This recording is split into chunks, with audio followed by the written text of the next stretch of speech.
everybody, this is Tracy here with another edition of A View from Tracy's Point, and we are here to talk about these R. Kelly accusers.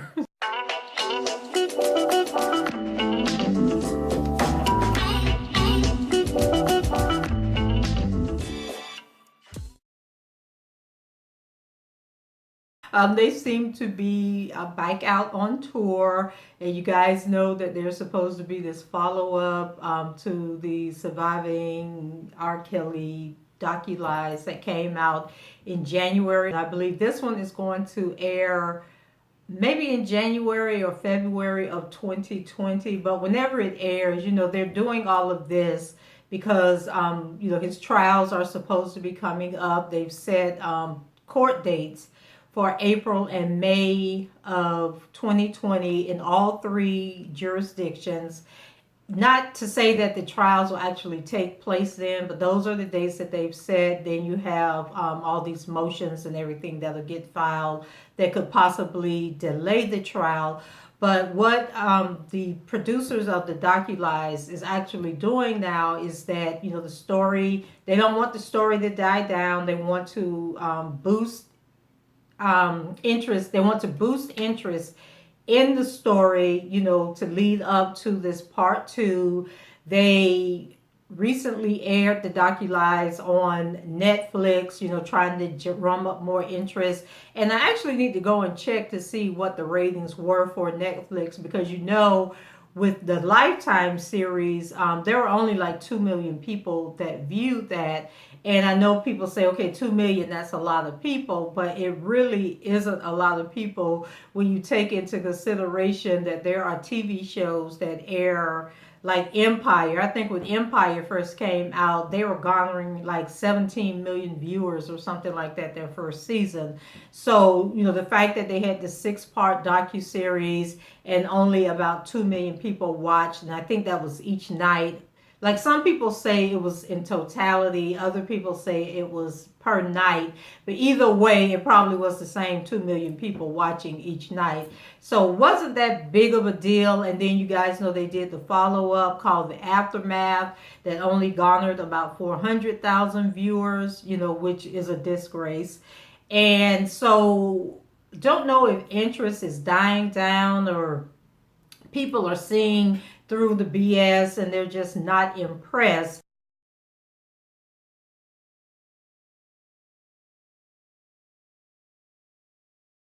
But they're back on tour, and so Drea is out doing domestic violence talks. She talked at the Indiana State Black Expo, I believe it was. Wasn't that many people in the hall. I would venture to say that there were probably 100 people in this lecture hall that actually came out to listen to her tell these stories she'd been telling.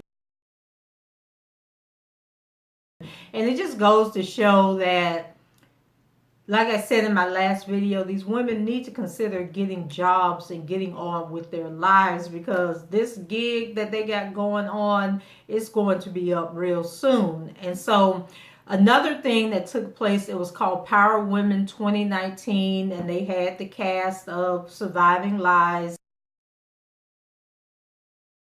And they were interviewed actually by one of Harvey Weinstein's accusers as well as one of Bill Cosby's accusers. So, that probably was a trip and quite interesting. But take a look, here's a photo from that event.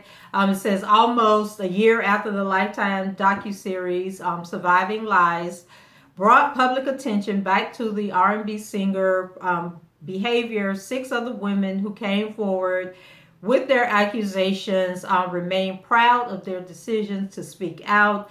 Lisa Van Allen, Lizette Martinez, Kitty Jones, Geronda Pace, Faith Rodgers, and Ashanti McGee spoke about their whirlwind year and R. Kelly's arrest at Rap Woman's 2019 Power Woman Summit held at the Fairmont Miramar Hotel in Santa Monica on October 25th. The women received a special tribute from actress and Harvey Weinstein accuser Mira Sorvino and artist and Bill Cosby accuser Lily Barnhart. I don't call them survivors. I call them accusers because it hasn't been proven that anything happened to these women. And so people were saying on Twitter, go to these women's pages. I don't know if the Lily Bernard lady is on Twitter, but they were definitely directing people to the Mira Sorvino woman's page and basically saying, share information that you have. Let her know, that these women are nothing but liars. And so I don't know how many people actually did it, but that's what they were calling people to do. And if you guys haven't heard yet, remember Faith Rodgers had filed a lawsuit and it was put on hold because her attorney was arrested herself and charged with fraud and embezzlement and some scheme where the aunt, I believe the aunt filed bankruptcy, but she had some properties, and so she hired Faith Rodgers' attorney. I think her name was Linda Abu, and she also Lydia Abu, and then she also went by Lydia Hills. And so she was representing the aunt, and then she also acted as a realtor to fake sell these properties to get them out of the aunt's name so that they couldn't be taken in whatever case the aunt was facing. And so she was caught, and then it was like 3 days before the preliminary hearing in the lawsuit with Faith Rodgers that this Abu lady was found guilty and was facing like 40 years in prison. And I did some research, can't bring up anything. I guess I could have went to the website where I get the court documents from, but couldn't bring up anything to say if she had been sentenced already and what her ultimate sentence ended up being. But now Faith, I guess, has found a new lawyer and the case is resurfacing.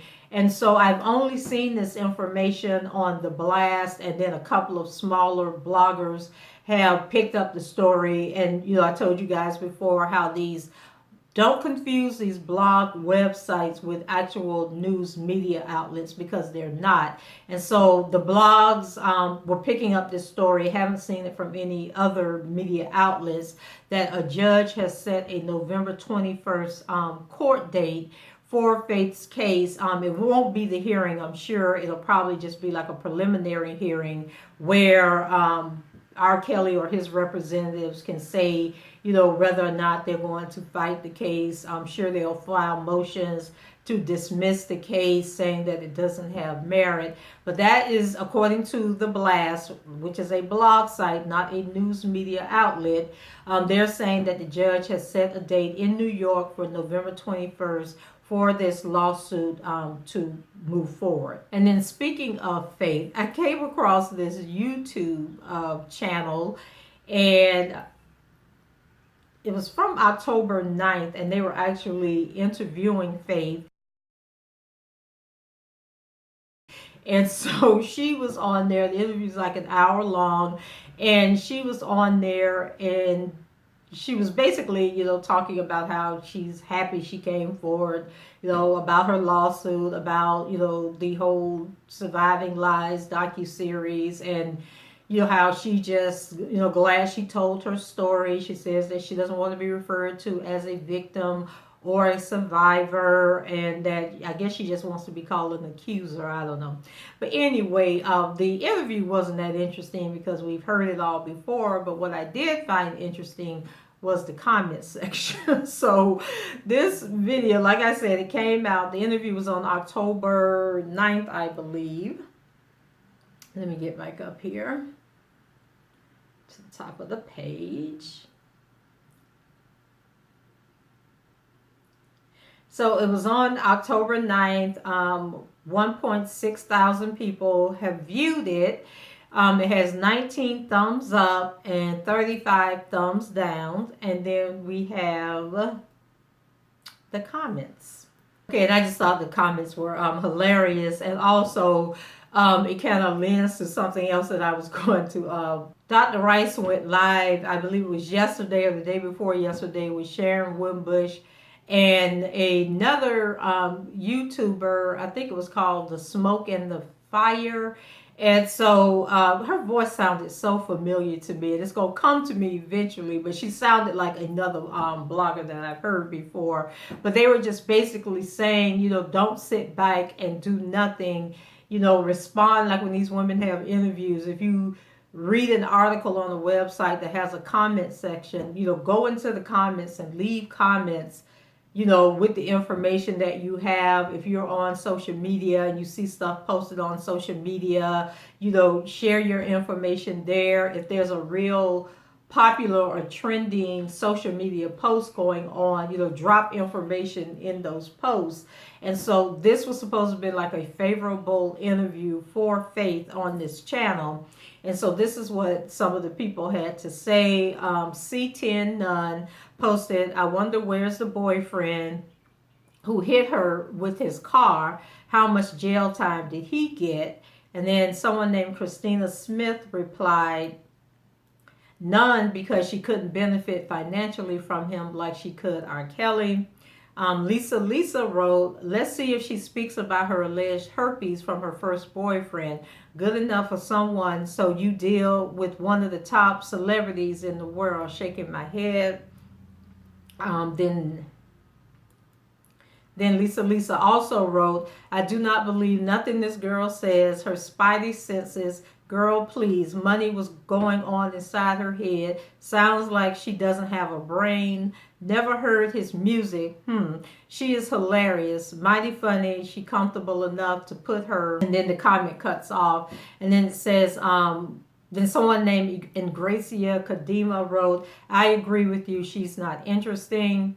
Someone named Cece put, Faith Rodgers is not a victim. She is a liar. Tim Savage says she was a liar. Tim Savage is the ringleader of this whole thing. And then someone named Jeffy Peters wrote, Cece, free R. Kelly. Faith Rodgers, Summer Bunny says she had herpes before she got with him. And then Katrina Dawn wrote, so why doesn't she go after her true abuser? Soul Sister number 2 wrote, Faith Rodgers is a fake eyelash lace front opportunist. Sandra Go wrote, why is she interviewed for 15 minutes? Question mark. S5 White wrote, way too much cleavage. Lisa McCrae wrote, before you get to be an educator, try being an example. But Lisa McCrae says, before you get to be an educator, try being an example. Run away, that is, not towards R. Kelly's house, since you claim he's a problem. If I go by your example, I am going to be abused for a very long time. Abused. What an abstruse word. So give me an outfit for the runway, and spotlight, and an Emmy, and a few millions of someone's hard-earned dollars. I don't care how girly and daffy you talk or how well-dressed you are. The talk show thing doesn't impress everyone. I'm watching you spin this narrative at the expense of someone's freedom. It's like you can claim abuse went on at R. Kelly's house for months, years. Did it ever occur to you to go home? Since you didn't leave, how was it? I would have asked, how are you, if you had ran until you got to the hospital. Miss me with the bullshit. Seems to me R. Kelly should be sitting in that seat being interviewed. He's been through hell because of this situation. Kim Fox needs to ask men to come forward if they've dated you. The interview would go a little something like this. So how was life for you before you met Miss Herpes? You were a triple Grammy winner. Really? People referred to you as the king of R&B, the Pied Piper. So what happened? She started scandalizing your name and you went to jail. But what about your Grammys? And you're here to inform men that she gave you herpes because she couldn't find her way home. Okay, I will be back to visit and continue with this interview on your next visiting day. No way to finish all in one day. You've been victimized by a lot of co-conspirators. And Star B wrote, you don't want to be a celebrity, but yet you love your fame. Your page isn't private. Keep doing interviews, now doing acting classes, etc. Game Like EA wrote, liar, liar. Miss Dior said, you ain't no victim. And then Shanita Wilson replied to Miss Dior saying, at all. Missy Moo wrote, I can't believe a word that comes out of her mouth because the previous relationship she was in was extremely abusive and she did nothing about that. Why? There are too many lies being told by all of these women, and one thing I really took notice of is in the docu-series, all the women wore very high-neck clothes and jackets and were fully covered up to look like victims. You know, they are wearing the most revealing clothes, twerking their asses off over Instagram, etc. The total opposite to a victim. There are just too many inconsistencies in their stories. And then sister number 2 wrote in another post, Faith Rodgers believed that lace front is her real hair. And then she says, Faith Rodgers lives in Texas. R. Kelly lives in Chicago. She was not around him every day. He would FaceTime Faith. Now her mammy didn't have a standard for her home.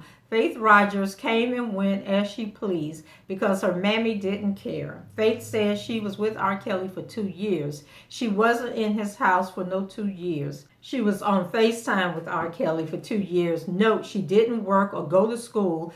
Faith is lazy. Faith is lazy, looking for an easy way out. Why did Faith keep talking to R. Kelly? Why did she put a tattoo of his name on her hand? And why should I believe every word Faith says? Because she is a woman, women lie too. And then Layla Hairston writes, garbage as usual. Ingracia Kadima came back and said, liar, liar, liar. And then Mayo replied, lying about what? Linda Wilson replied to Mayo saying, every MFing thing, that's what. Shanita Wilson replied at Linda Wilson 100. Then Shamina Wright wrote, good for you speaking out. I pray for all of the ladies dealing with these struggles. These are hard times to share with anyone, especially the public. Then Soul Sister number 2 replied to that post and wrote, at Shamina Wright, did you do any research? How can you believe that nut? I can tell by the way you talk you didn't take out time and do a background check. If you are going to comment, do your homework. I am tired of lazy. And then her comment cut off. And then someone named Tiffany Morris replied, so true, Shamina.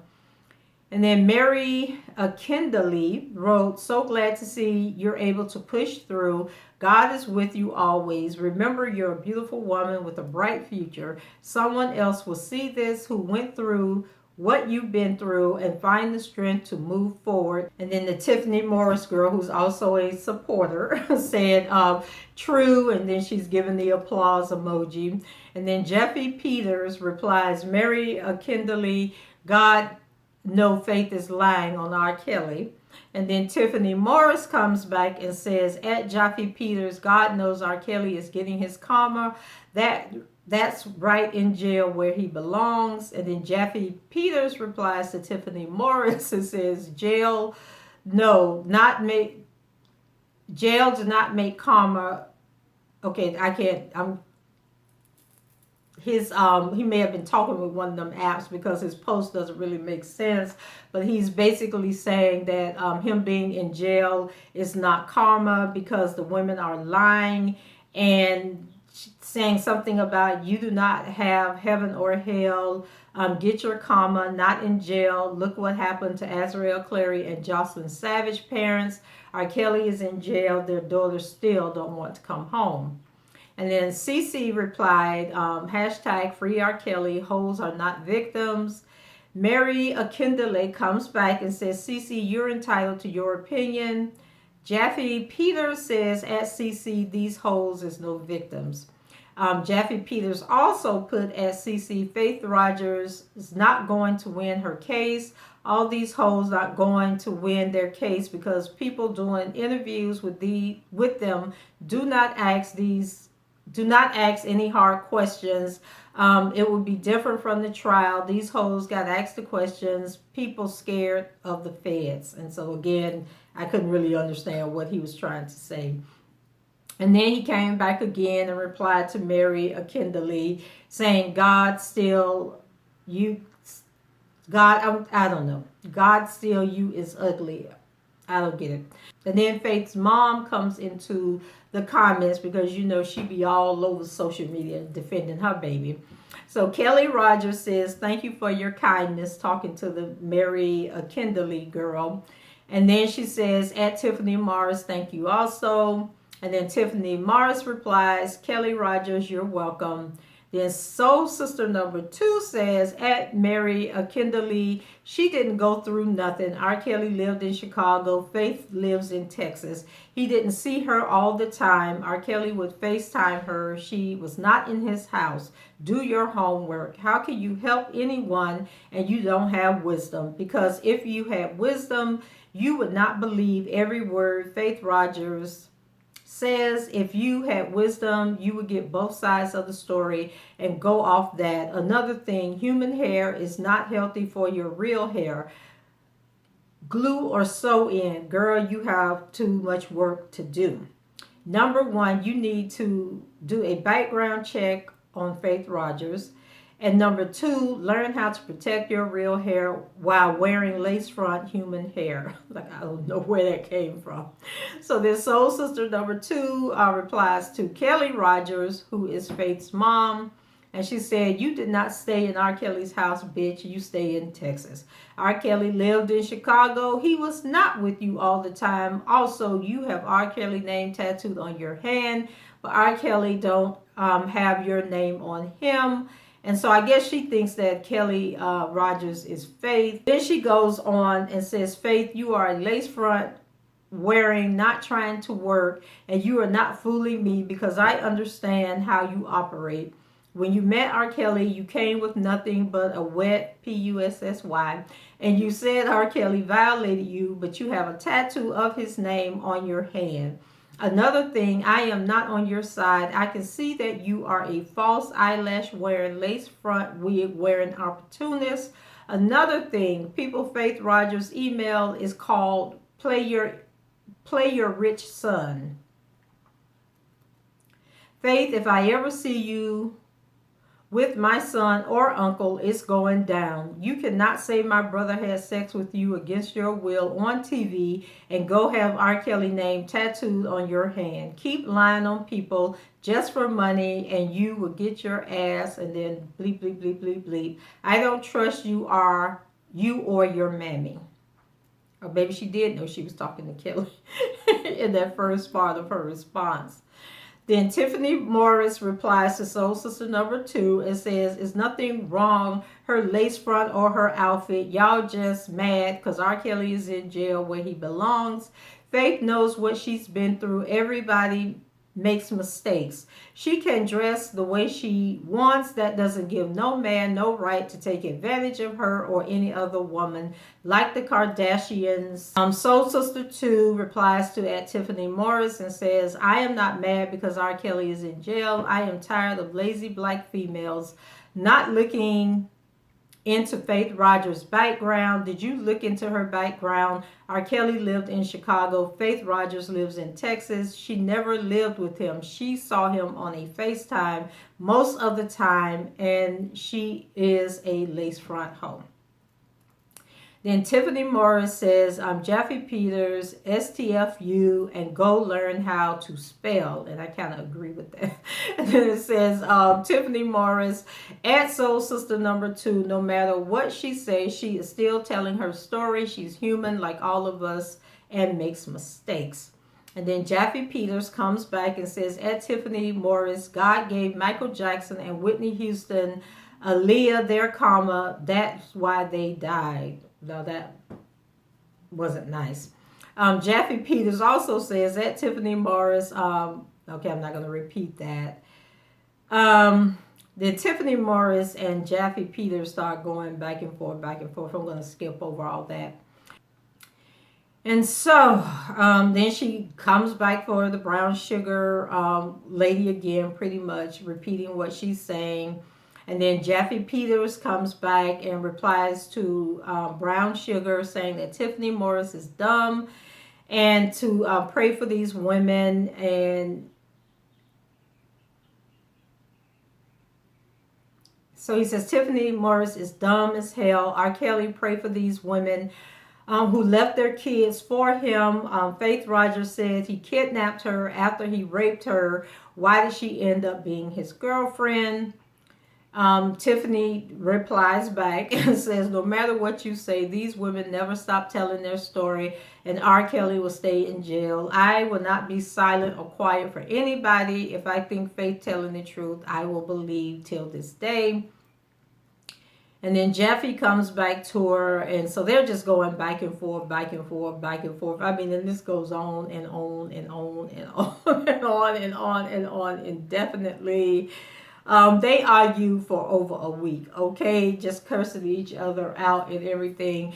But this is, I guess, like an example of what they were talking about on Dr. Rice's video is don't be afraid, don't just sit and watch the videos that we're putting out and, commenting amongst each other. Find opportunities to comment with people who are on the opposing team, and then you don't have to be rude or disrespectful. Just seek out those videos that have opposing views and post in there, information that you have, whether somebody is a liar, contradictions that they've made, just whatever information that you have, share that information in the comments and do it in a respectful way. And you can do that on YouTube videos. You can do it on Twitter, Facebook, other social media platforms.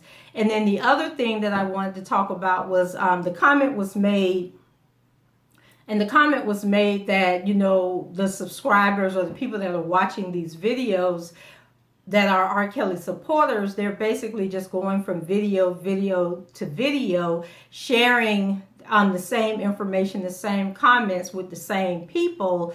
And so what I wanted to say about that is, when I look at my analytics, so say I have a video on R. Kelly like I'm doing today, and it has 5,000 views on it. Well, number one, I have 4,000 subscribers to this channel.